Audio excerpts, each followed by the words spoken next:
Com todos, amém? Abra a tua Bíblia comigo, por gentileza, em Números. Números capítulo 21. É uma mensagem bastante pastoral que eu quero trazer hoje, sendo um culto de domingo, sendo um culto de ceia. Então, eu senti de Deus de falarmos um pouco sobre um tema bastante importante, fundamental. E o texto base é esse em Números capítulo 21, versos 4 até o verso 8. Números capítulo 21, versos 4, 5, 6, 7 e 8. Diz assim: Então os israelitas partiram do monte Or pelo caminho do Mar Vermelho, que vai até o Golfo de Acaba, para dar a volta em redor da região de Edom. Entretanto, durante a jornada, o povo perdeu a paciência uma vez mais e passou a murmurar contra Deus, mediante suas reclamações a Moisés. E o povo se queixava, exclamando: Por que nos fizeste subir do Egito para morrermos nesse deserto? Pois não há pão e nem água, estamos enfastiados deste alimento miserável. Olha que forte isso, irmão. Então o Senhor enviou contra o povo serpentes peçonhentas, cuja mordida queimava como brasa viva. E muitos foram os que morreram envenenados entre o povo de Israel. O povo se reuniu e correu para Moisés, suplicando: Pecamos ao abrirmos nossas bocas para murmurar contra Yahvé, contra o Senhor e contra ti. Rogamos, pois, que intercedas junto ao Senhor por nós, a fim de que Ele afaste de nós essas cobras horríveis. E Moisés orou intercedendo pelo povo. E aí o verso 8, o último dessa leitura inicial, diz assim: Então o Senhor ordenou a Moisés: Faze uma serpente de bronze e coloca-a no alto de um poste. Todo aquele que for picado e olhar para ela, viverá. Vou ler o 9 também. Verso 9 também diz assim: Moisés modelou a figura de uma serpente em bronze e a colocou no alto de um poste. Sempre que alguém era mordido por uma daquelas cobras venenosas, olhava para a figura da serpente de bronze, ficava curado e permanecia vivo. Até aqui. Alguém está olhando para esse texto dizendo: Senhor do céu, vai ser feio o negócio hoje. Não vai não, irmão. Mas eu quero que a gente se atente um pouco a essa história, aos ensinos dessa história. Porque eu sempre que falo do povo de Israel, do povo hebreu, do povo no deserto, eu falo que eles se parecem muito conosco. Eu, Jairo de Lima, me identifico muito com esse povo. Não é pelo bem não, é pelo mal mesmo. Porque às vezes a gente é murmurador, às vezes a gente é reclamão, às vezes a gente é insatisfeito. Então, é um povo que está saindo do cativeiro egípcio em direção à terra prometida, a terra da promessa. Mas no meio do caminho eles vão ter diversas ocasiões em que eles vão reclamar, murmurar, eles vão embravecer e deixar Moisés muitas das vezes irado, o próprio Deus irado. Por quê? Porque justamente eles reclamavam cotidianamente, rotineiramente de alguma coisa que não tinham. Porque às vezes nós somos assim. Mas eu quero falar hoje um pouquinho sobre esse contexto e sobre como ele se cumpre também nos nossos dias. Mas antes disso, eu peço que você feche os seus olhos por mais um instante. Nós vamos orar e depois nós vamos dar continuidade a essa palavra. Senhor Deus e Pai, nós te agradecemos por tudo que o Senhor já falou e fez aqui entre nós até esse exato momento. Nós sentimos a tua presença aqui durante esse momento de louvor e adoração, feito juntamente com as nossas crianças, da qual nós atribuímos a Ti louvores e adoração e rendemos graças a Ti. Nós somos gratos porque nós não mereceríamos, nós não merecemos tamanho amor, graça, misericórdia e bondade do Senhor, mas nós aceitamos essa graça derramada sobre nós. Nós pedimos a Tua bênção uma vez mais, nós pedimos que o Senhor abra os nossos ouvidos, que o Senhor prepare os nossos corações para que possamos ouvir a Tua palavra e através de ouvirmos a Tua palavra e a compreendermos, gere em nós transformação, cura, mudança, renovação, pois o Senhor, através da Tua palavra, tem o poder para mudar histórias. Sendo assim, nós Te agradecemos em o nome de Cristo Jesus e todos digam: Queridos, esse contexto, como eu já disse, é o povo do deserto, povo levado por Moisés, tirado do cativeiro egípcio, depois de cerca de 400 anos nesse cativeiro.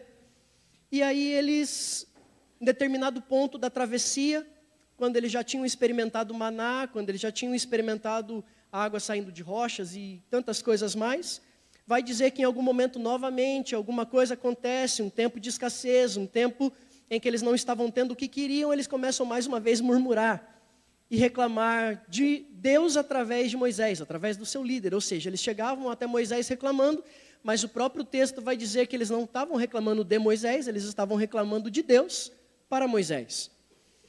E aí então vai dizer o texto que nesse contexto, nessa realidade de reclamação e de murmuração, Deus permite, Deus envia serpentes, cobras, que entrem no arraial do povo, onde eles estavam, no meio do deserto, para que picasse a muitos, e muitos vieram a falecer através do envenenamento dessas picadas de cobra. Quem está me entendendo, diga amém. E aí é interessante que Moisés, ao ver isso acontecendo, na verdade o próprio povo percebendo que tinham errado e falhado com relação à sua murmuração, eles vão até Moisés dizendo assim: Moisés, nós erramos contigo e com o Senhor, e nós pedimos que você interceda por nós, que o Senhor interceda por nós, frente ao Deus Pai, e que Ele possa nos redimir, Ele possa nos perdoar, e Ele possa retirar essas cobras do nosso meio, Ele possa tirar a morte que está entre nós. E aí então Moisés vai orar ao Senhor, e o Senhor vai dar a ele uma direção. E essa direção dada ao Senhor para com Moisés é: construa um lugar muito alto, coloque algo que possa ser exposto o mais alto que você puder. Então o texto vai dizer assim, o Senhor vai dizer, faz uma serpente e coloca num poste. Então Deus vai dizer para Moisés assim: levanta um alto poste, levanta um alto, vamos lá, levanta um alto, e sobre o mais alto desse poste, ou seja, lá no final dele, você vai colocar uma serpente de bronze. Mas por que uma serpente de bronze? Porque ao olharem para essa serpente feita de bronze, eles serão sarados das suas feridas, ou não morrerão através das picadas das cobras peçonhentas, das cobras venenosas. Quem me entendeu até aqui, diga amém. Só que eu queria que você parasse para analisar por um instante comigo o quão estranho, o quão parece contraditório o fato de Deus pedir para colocar uma serpente no alto de um poste para pessoas que acabaram de ser picadas por serpente. E dizer assim, ao olhar para a serpente, o veneno da serpente que os picou não terá efeito por causa da serpente que vocês estão vendo. Vou repetir porque eu sei que isso parece um pouco estranho. A serpente que picou, vai haver diante de vocês, no alto de um poste, uma serpente de bronze, e ao ser picado pela serpente natural, pela serpente real, pela serpente animal, vocês olharão para a serpente de bronze no alto do monte, e vocês serão sarados ou não morrerão pelo veneno da serpente. Mas isso não é estranho? É como se a gente tivesse, ou eles tivessem que olhar justamente para aquilo que os estava condenando à morte. Eles estavam sendo expostos por aquilo que os condenaria à morte. E eu sei que isso aqui parece, como é comum, muitos já conhecem essa história, já ouviram essa história, nós não paramos para analisar o que parece ser contraditório. Mas vamos continuar. Antes da gente falar propriamente disso, do porquê que Deus deu essa direção a Moisés, eu quero te perguntar e que a gente pense nessa noite, por que as serpentes chegaram? As serpentes chegaram, e o texto é muito claro, por causa da murmuração e insatisfação do povo. Então a minha pergunta para essa noite, para nós pensarmos nessa noite de domingo, de ceia do Senhor, onde nós estamos talvez mais sensíveis a ouvir e a entender a voz de Deus, que a gente pense na seguinte questão: reclamar ou ser insatisfeito é pecado? De acordo com esse texto, é. Às vezes nós achamos que pecado é beber, é fumar, eu não estou falando que não seja, é se drogar, é se prostituir. Nós gostamos de nominar pecados que a gente, aos nossos olhos, parecem mais expositivos, mais vergonhosos, mais desonrosos. Mas a palavra de Deus vai dizer que serpentes foram enviadas no deserto por causa que o povo reclamou. Estava insatisfeito, dizendo: que comida ruim, nós não suportamos mais essa comida que o Senhor está nos dando. Irmão, eu gostaria que nós pensássemos nessa noite de domingo, quantas vezes nós não nos parecemos com esse povo. Quem sabe amanhã, amado, hoje a gente teve a oportunidade de ter um almoço em família, mais bem feito, mais bem preparado, com um pouco mais de abundância na nossa mesa, mas quem sabe amanhã a gente vai ter que voltar para o ovo frito. E glória a Deus, como diz o pastor Jorge, pelo ovo frito. Quem sabe amanhã a gente tenha que tirar um pouquinho, ou em algum momento da semana, a carne e substituí-lo por alguma verdura, por alguma razão. Talvez você esteja passando por isso. Quem sabe em algum momento a gente não possa comprar, ou adquirir, ou comer, ou se alimentar daquilo que gostaríamos. O problema não é esse, o problema é quando a gente chega na mesa e diz assim: é isso que tem para comer? O problema é quando a gente está dizendo assim, todo dia a mesma coisa? É como se a gente estivesse dizendo assim: Deus não pode fazer nada melhor? É o que o povo está dizendo, nesse contexto de deserto. O Senhor só pode dar maná para a gente comer? É tudo que Ele pode fazer por nós? É só isso? Insatisfação e murmuração são pecados. Você pode repetir comigo? Diga: insatisfação e a murmuração são pecados. Mas eu não quero que você entenda isso como um julgamento, pelo contrário, eu me incluo nele. Por isso que eu digo que eu me pareço muito com esse povo, muitas vezes. Amados, nós reclamamos de tantas coisas. Nós reclamamos quando está frio, a gente reclama quando está calor, a gente reclama quando está chovendo, a gente reclama quando o tempo está seco. A gente reclama do carro, às vezes do trânsito, a gente reclama do tempo, a gente reclama de tanta coisa. Mas o que eu quero que a gente se atente é que não é a questão da reclamação, é a questão do pecado. Irmão, se a reclamação, que é um negócio infelizmente tão cotidiano, tão rotineiro, tão comum para todos nós, sem nenhuma vaidade, sem nenhuma hipocrisia. Todos nós passamos por isso, todos nós erramos nisso. Quem sabe alguns mais, outros menos, mas todos nós já erramos nisso ou erramos ainda hoje. Mas o que eu quero que a gente se atente é, se até a reclamação, a murmuração ou a insatisfação é pecado, quanto mais coisas nós pecamos todos os dias? Às vezes nós achamos, repetindo, que o pecado é apenas aquelas grandes coisas que nós sempre ouvimos do papai, da mamãe: não faça isso. A gente sempre pensa em coisas muito ruins, mas o pecado está nos cercando todos os dias, irmão. Romanos capítulo 7, Paulo vai dizer assim: o bem que eu quero fazer eu não faço, mas o mal que eu não quero fazer eu faço todos os dias. É Paulo dizendo: quem me livrará desse corpo da morte? Mas ele vai dizer assim: mas graças ao Senhor Jesus, que me livrou desse corpo do pecado. Mas vamos lá, por que eu estou dizendo isso? Porque nós somos pecadores, amém? Vamos lá, nós somos pecadores, amém? Somos falhos, irmão, somos imperfeitos, somos pecadores. E é mediante a isso que nós precisamos entender o porquê, qual é o sentido da serpente no alto do poste. Sabe o que Deus está dando a direção para Moisés, dizendo assim: coloca uma serpente no alto do poste, para que todos aqueles que quiserem a cura tenham que olhar para a serpente no alto do poste? Ele está dizendo assim: porque todos aqueles que forem picados, todos aqueles que estiverem morrendo, todos aqueles que estiverem em pecado, perceberem que isso é resultado do seu pecado, terão que olhar para a exposição do seu pecado e dizer assim: é através da exposição do meu pecado que eu sou curado. Eu não sei quantos estão entendendo nessa noite de domingo o que eu estou querendo dizer, e a gente já vai se aprofundar nesse debate.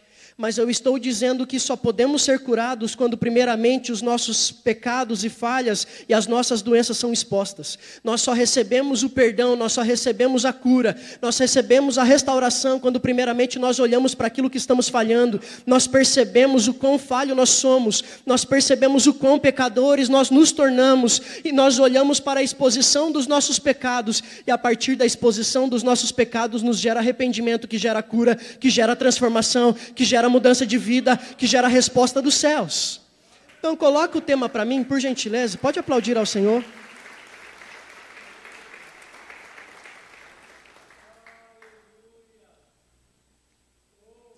Diga assim comigo: arrependimento é a exposição dos nossos pecados. Diga mais uma vez: arrependimento é a exposição dos nossos pecados. Eu não estou falando de exposição pública, nós não somos a favor disso. Nós não vamos vir nunca aqui no altar e expor o pecado de alguém. Isso é completamente equivocado. O que eu estou dizendo é a nossa própria exposição mediante a olharmos para ela. É quando nós olhamos no espelho. É quando nós olhamos através da palavra em quem nós somos e percebemos o quão pecadores somos. Mas agora eu quero que você corra comigo para o Evangelho de Jesus, segundo escreveu João capítulo 3. Nós vamos ler um contexto de uma conversa entre um homem, um mestre da lei, um dos fariseus, mestre ali dos judeus. E esse homem vai encontrar-se pela madrugada, pela noitinha, no momento em que ninguém estava vendo, a Jesus Cristo. E eles vão começar uma conversa. Esse homem se chamava Nicodemos e encontrou-se com Jesus. João capítulo 3, nós vamos ler o verso 13 em diante. João capítulo 3, verso 13 em diante diz assim: ninguém jamais subiu ao céu, a não ser aquele que veio do céu, o Filho do homem que está no céu. Agora olha o verso 14. Assim como Moisés levantou a serpente no deserto, desse mesmo modo é necessário que o Filho do homem seja levantado, para que todo o que nele crê não pereça, mas tenha vida eterna. E o verso 16 que todos sabem de cor: porque Deus amou o mundo de tal maneira que deu o seu Filho unigênito, para que todo aquele que nele crê não pereça, mas tenha vida eterna. Verso 17, portanto Deus enviou o seu Filho ao mundo, não para condenar o mundo, mas para que o mundo fosse salvo por meio dele. Eu quero que a gente entenda, amado, que a exposição da cruz, o Jesus Cristo crucificado, lembrando que ele não está mais na cruz, ele já venceu a morte, ele já ressuscitou, ele está à destra do trono de Deus, ele está vivo. Quem pode dar um glória a Deus por isso? Mas todas as vezes que nós nos encontramos para a ceia do Senhor, é o momento de nós nos lembrarmos o que ele passou. É o momento de nós nos lembrarmos de tudo que ele fez e venceu na cruz em nosso lugar. Então eu quero falar um pouquinho sobre esse contexto onde Jesus está falando com o judeu. E portanto, como judeu, ele era alguém estudioso, em especial da Torá, mas de todo escrito veterotestamentário. E agora Nicodemos numa conversa com Jesus e falando: tu és mestre, porque nenhum pode fazer o que o Senhor faça se não for. Ninguém pode fazer o que o Senhor faça se não vier de Deus. E aí Jesus vai começar esse debate dizendo para Nicodemos assim: é necessário vos nascer de novo, nascer da água, nascer do Espírito, porque somente aquele que é novo nascido, ou aquele que nasce de novo, somente esse herdará, viverá o reino de Deus.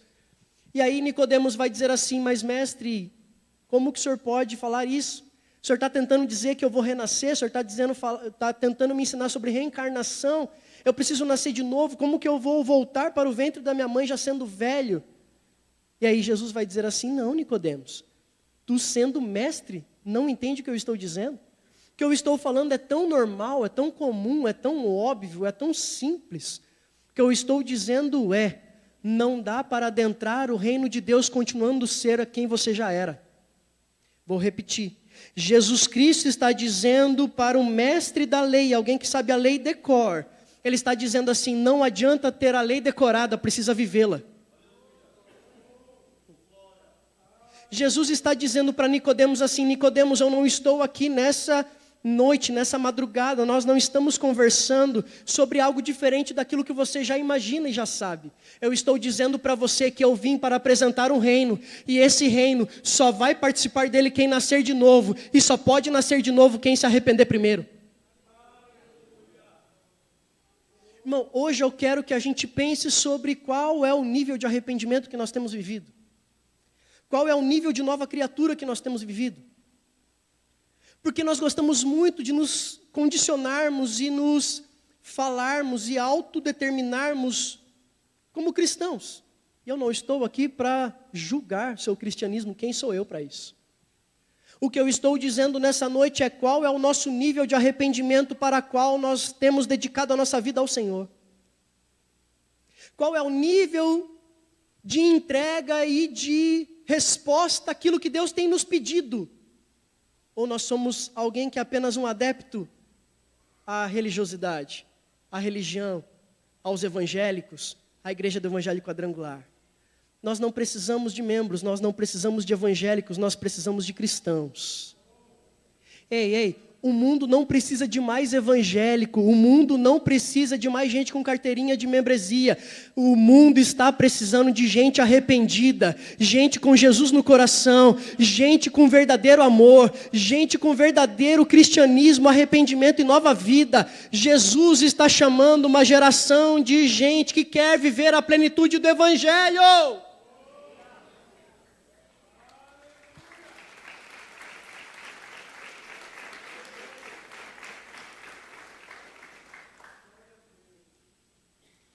E aí então, Jesus Cristo nesse contexto, a Nicodemos ele vai dizer assim: Nicodemos, você se lembra que Moisés lá no deserto com o povo, quando o povo fora picado pela serpente, estava morrendo? Deus deu a Moisés uma direção. E qual foi a direção, Nicodemos? A direção foi levantar uma serpente de bronze no alto do poste no deserto. E aí ele vai dizer assim: você lembra o que aconteceu? Aqui eu estou conjecturando, tá, irmão? O texto é muito claro, muito óbvio, muito simplório. Mas eu imagino que tenha sido um debate, uma conversa. E quem sabe Nicodemos diz assim: eu me lembro, mestre. Eu me lembro que nesse contexto, aqueles que olhavam para a serpente, eles eram curados das suas enfermidades. Aí Jesus Cristo está dizendo assim: ok, Nicodemos, você entendeu a história, você está correto na sua interpretação do texto. Agora eu quero te dar uma notícia, Nicodemos. A serpente, ela teve uma necessidade momentânea, ela teve uma solução, mas ela foi momentânea. Mas eis aqui, aquele que vai ser levantado, e quando eu for levantado, todo aquele que olhar para mim, todo aquele que pedir, todo aquele que clamar, todo aquele que se entregar, todo aquele que se render aos meus pés e o meu sacrifício, este será curado para todos sempre, viverá eternamente, pois eu sou a ressurreição e a vida.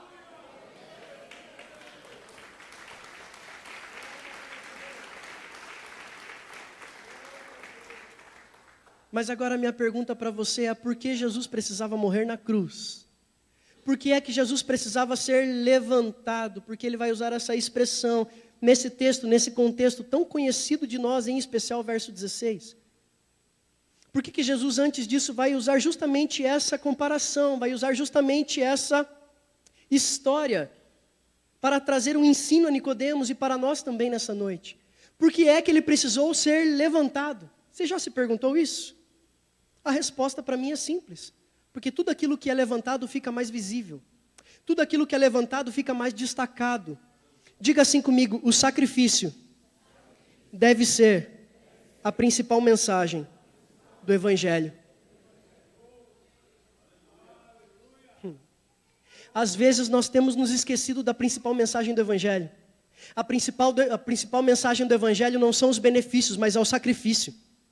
Não, eu vou dizer de novo. A principal mensagem do Evangelho não são os benefícios. Deus quer te abençoar, Deus vai te abençoar, Deus vai te prosperar. Mas essa não é a base do Evangelho. A base do Evangelho é que Ele morreu por mim e por você na cruz. A principal mensagem do Evangelho é que Ele pagou o nosso preço naquele lugar onde era nosso. E nós não poderíamos pagar o nosso próprio preço. Mas Ele, o Cordeiro de Deus, aquele que é todo poderoso, aquele que era Deus, mas aquele que esvaziou-se de si mesmo, se fez carne, habitou entre nós e morreu como uma ovelha muda, não abriu a sua boca, morreu em nosso lugar para sacrifício e perdão dos nossos pecados. Isso é o Evangelho.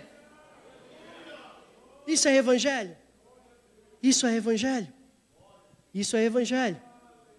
Não nos esqueçamos jamais do que é o Evangelho. E o próprio Jesus vai dizer isso em Marcos. Coloca para mim, por gentileza, Marcos capítulo 1, verso 15. Marcos capítulo 1, verso 15. Jesus Cristo começa a sua missão. Ele começa o seu propósito, ele começa a ensinar. E aí o texto vai dizer, cumpriu-se o tempo, está chegado o reino de Deus. Arrependei-vos e crede no Evangelho. Diga assim, a mensagem pregada por Jesus. Então vamos lá, diga mais forte. A mensagem pregada por Jesus é arrependei-vos e crede no Evangelho. Diga assim comigo, a base do Evangelho é arrependimento e fé. Então, amados, eu quero encerrar essa mensagem. Vai ser uma mensagem mais curta, talvez uma das mais curtas que eu já preguei. Porque eu quero que a gente tenha um tempo de oração por arrependimento. Mas eu quero que a gente se lembre, de acordo com tudo isso que nós ouvimos, essa mensagem inicial, esse contexto inicial de Moisés e o povo no deserto. Porque a serpente, quando eles foram picados pela serpente, estavam morrendo por causa do veneno da serpente, ter que olhar para uma serpente para serem curados. E porque agora Jesus vai ser levantado numa cruz, no madeiro, assim como em comparativo com essa serpente levantada no deserto, para que todo aquele que olhar para ele, para que todo aquele que nele crê não pereça, mas tenha vida eterna. Porque nós precisamos nos lembrar que aquela cruz era nossa. Sabe por que Jesus teve que morrer numa cruz, irmão? Porque a gente precisava se lembrar, ou a gente precisa se lembrar, que o Barrabás éramos cada um de nós. Quando Barrabás estava sentenciado à morte, ele morreria no lugar de Jesus. Não no lugar, mas ele morreria antes de Jesus. E quando Jesus é colocado por Pilatos diante de toda a sociedade, diante da multidão, e ele diz assim, quem vocês querem soltar? Porque era a cultura da época, na época da Páscoa, de soltar um prisioneiro. E Barrabás era um homem terrível, era um homem ruim, era um homem rebelde, era um homem que estava sentenciado à morte de cruz, não era qualquer um que era sentenciado assim. Mas de repente, diante daquela multidão é colocado Jesus, um homem que só fez o bem, um homem que só curou, um homem que só ensinou coisas boas. E do outro lado dele está Barrabás, um homem terrível. E a sociedade, a humanidade, a multidão vai gritar o quê? Solta Barrabás e crucifica Jesus. Diga assim comigo, Barrabás sou eu. Irmão, sabe o que significa Barrabás? Basicamente é duas disposições. Bar, que bar quer dizer filho. Então, Bar Jonas, Bartimeu, filho de Timeu, filho de Jonas. E Abas, ou Rabas, que seria pai. Então, é como se Barrabás quisesse dizer o filho do pai. Deixa eu te dizer algo. Jesus Cristo não morreu por qualquer um. Jesus Cristo morreu para que nos tornássemos filhos. Não, eu vou dizer de novo, Jesus Cristo não morreu à toa, Jesus Cristo não morreu sem saber o que ele estava fazendo. Ele morreu porque ele era o único, ele era o unigênito do Pai, mas a partir da sua morte, a partir da sua ressurreição e a partir do momento do nosso arrependimento, da nossa escolha por Jesus Cristo, nós fomos feitos todos filhos de Deus através do sacrifício de Jesus naquela cruz. Eu e você éramos Barrabás, eu e você estávamos condenados à morte, mas ele nos substituiu naquela cruz, para que nós tivéssemos a vida que estava nele. Isso é sacrifício, irmão. Isso é amor. Mas não se esqueça, aquela cruz era minha e era sua. Aquela cruz era nossa. Nós merecíamos ela, ele não. E assim como era necessário que aqueles que estavam doentes precisassem olhar para a cruz e verem exposto naquela cruz, aquela serpente, lembrando, a serpente é por causa do nosso pecado, nós estamos doentes porque nós erramos. Assim também que nós entendamos que a partir de olharmos para Cristo Jesus, nós não enxergamos mais as nossas deficiências. Nós vemos sim que era o nosso lugar, mas ele tomou a cruz em nosso lugar por amor de nós, e a partir de agora nós olhamos para a cruz, e agora a partir da cruz nós vemos a salvação, nós vemos a cura, nós vemos a remissão dos nossos pecados, nós vemos a transformação da nossa casa, nós vemos a transformação da nossa família, nós vemos que todas as coisas são possíveis para aquele que crê, nós vemos que Jesus Cristo veio para mudar a nossa história, nós cremos em Jesus, e nós somos gratos por tudo que ele fez por nós. Mas não se esqueça, não nos esqueçamos. Se ele morreu na cruz para nos redimir dos nossos pecados, a salvação nunca será por causa daquilo que fazemos, será por causa daquilo que Ele fez. Que nunca nos esqueçamos que é por causa do sacrifício dEle e não do nosso. É por causa de quem Ele é e não quem nós somos. E eu encerro perguntando para cada um de nós o que é arrependimento. Como me arrepender? O que fazer para me arrepender? Coloca para mim Salmo, por gentileza, Salmo capítulo 51, versos 1 ao 4. Salmo 51, do verso 1 até o verso 4. O texto diz assim.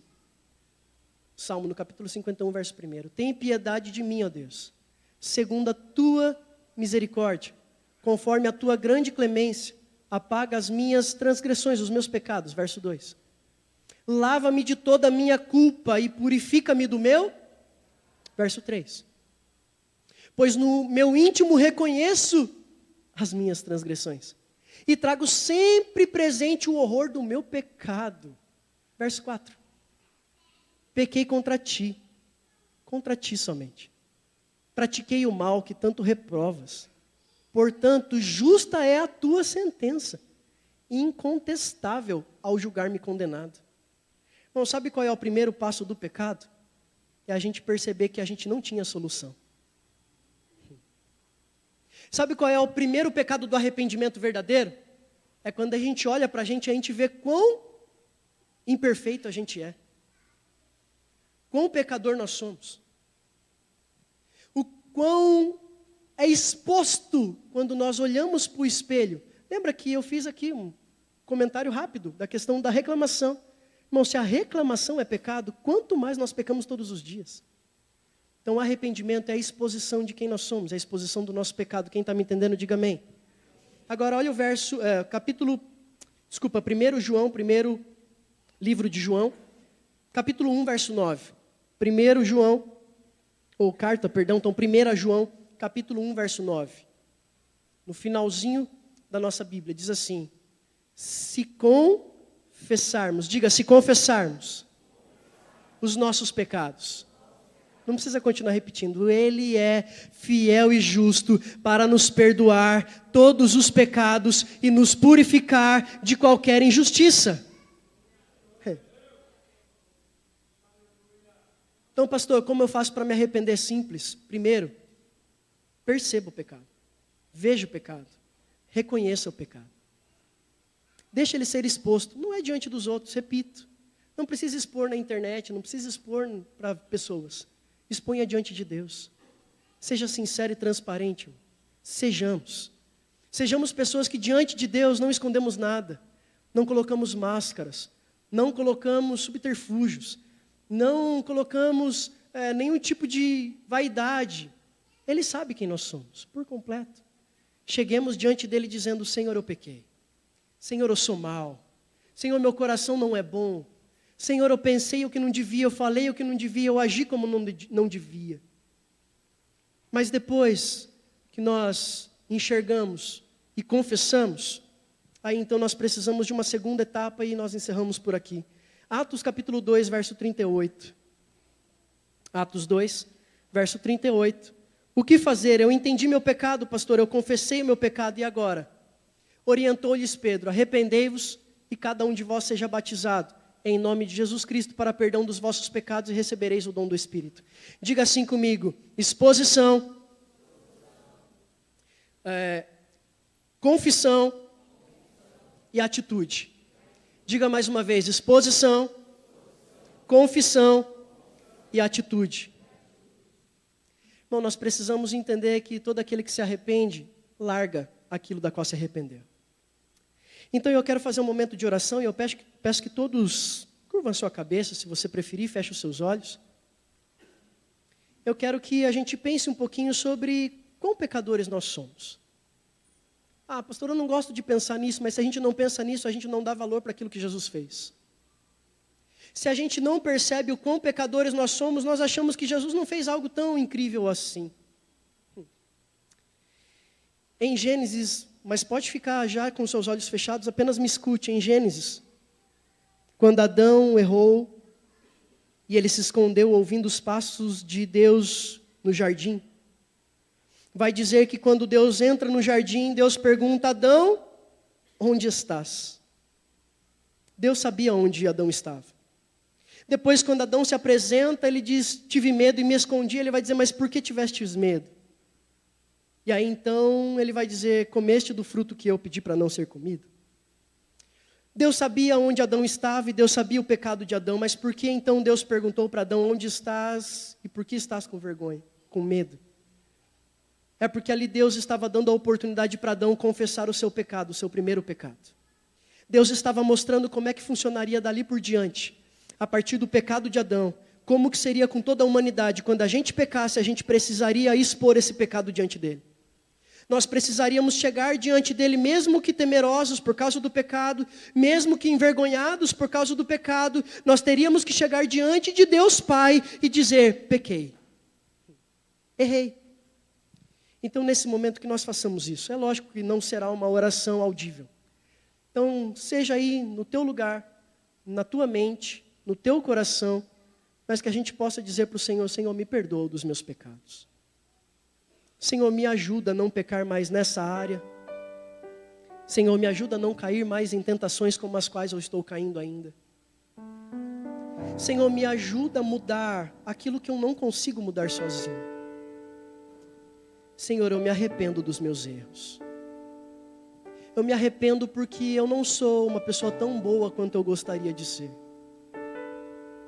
Senhor, eu me arrependo porque eu não sou o pai que eu poderia ser, o marido que eu poderia ser, o filho que eu poderia ser, o trabalhador que eu poderia ser, o funcionário que eu poderia ser. Eu não sou. Senhor, eu me arrependo porque muitas das vezes eu tenho atitudes que não condizem, eu tenho atitudes que não deveria ter. Senhor, eu me arrependo porque muitas vezes eu reclamo quando eu tenho muito mais do que muita gente tem. Senhor, eu me arrependo porque muitas vezes eu me esqueço de tudo que o Senhor já fez por mim. Senhor, me ajuda e retira de mim toda a insatisfação e me ensina a ser satisfeito com aquilo que eu tenho, com quem eu já sou, sabendo que o Senhor não completou a obra ainda, o Senhor a completará a minha caminhada, ou a caminhada que o Senhor tiver para mim, na minha história. Senhor, nos ensina a sermos sinceros e transparentes diante do Senhor. Muitas vezes nós expomos a nossa vida na internet, no Facebook, no Instagram e tantos outros lugares, quando esses lugares não podem fazer nada por nós e mudar nada em nós. Mas às vezes nós temos vergonha ou dificuldade de nos expormos a quem pode nos curar. Às vezes nós temos vergonha de olhar para a cruz e perceber que aquela cruz era nossa e que nós deveríamos ter morrido nela. Mas alguém morreu por nós, em nosso lugar, em nosso favor, por amar tanto quanto nos amou e quanto nos ama. Mas que isso não seja um peso, um fardo, mas que isso seja uma motivação para nos arrependermos todos os dias. Pai, em nome de Jesus Cristo e na ação do Teu Espírito, eu peço agora que esteja passeando aqui e trazendo a memória e trazendo sobre nossa consciência ações e atitudes que precisamos modificar. Senhor, eu peço que um ambiente de arrependimento esteja descendo sobre essa casa nesse momento. Não arrependimento da boca para fora, não remorso, não lágrimas à toa ou desnecessárias. Não. Estou falando arrependimento sincero. É uma dor que dói na alma. É um sentimento de alguém que está dizendo, eu gostaria de acertar, mas eu não consegui ainda. Ou eu estou fazendo algo que eu sei que eu poderia me esforçar mais para modificar, mas eu não estou me esforçando tanto quanto eu poderia. Senhor, traz sobre nós hoje, mais uma vez, nos retorna a essência do Evangelho, arrependimento e fé, confissão e mudança de vida. Porque as pessoas não precisam de mais alguém que conhece canções da igreja. As pessoas precisam de testemunhos. Deus, que ao sairmos dessa casa nessa noite, a partir de amanhã ou já hoje em nossa casa, que comecem a perceber as diferenças do nosso arrependimento sincero e verdadeiro, na nossa disposição, no nosso falar, na nossa maneira de nos comportar. Senhor, que comecemos a ter um coração igual ao Teu, como foi cantado aqui antes do culto. Senhor, nos ensina, Senhor, a sermos melhores como o Senhor é. Não seremos nesse mundo, neste século, neste corpo, santo e perfeito como o Senhor é, nós sabemos. Mas dá para melhorar todos os dias. Dá para nos arrependermos todos os dias. Dá para tentarmos ser melhores todos os dias. Senhor, que ao participarmos da ceia daqui a alguns instantes, nós possamos ter o nosso coração verdadeiramente modificado, restaurado, transformado, de tal forma que as pessoas percebam, que a nossa família perceba, que todos ao nosso redor percebam, alguma coisa mudou naquele homem, naquela mulher, naquele culto. Alguma coisa aconteceu naquele dia, alguma coisa aconteceu naquele culto de domingo de ceia, que modificou tudo. Porque nós nos lembramos, nós fomos picados pelo pecado, nós estávamos sentenciados à morte. Mas então se levantou alguém naquela cruz. E todo aquele que olha para aquela cruz, e todo aquele que reconhece aquela cruz, e aquele que estava naquela cruz, e aquele que morreu naquela cruz, e aquele que foi pregado naquela cruz, e aquele que derramou o seu sangue naquela cruz, é fiel e justo para nos perdoar de todo o pecado e nos limpar de toda iniquidade, de toda impureza. Ele é poderoso para nos transformar e nos dar um novo coração e uma nova vida. Ele pode transformar a nossa mente, Ele pode renovar a nossa mente, Ele pode nos fazer experimentar a boa, agradável e perfeita vontade do Pai. Ele pode nos fazer justos e fiéis e santos e irrepreensíveis diante de uma sociedade toda depravada. Ele pode nos transformar a cada dia, porque Ele se chama Jesus Cristo.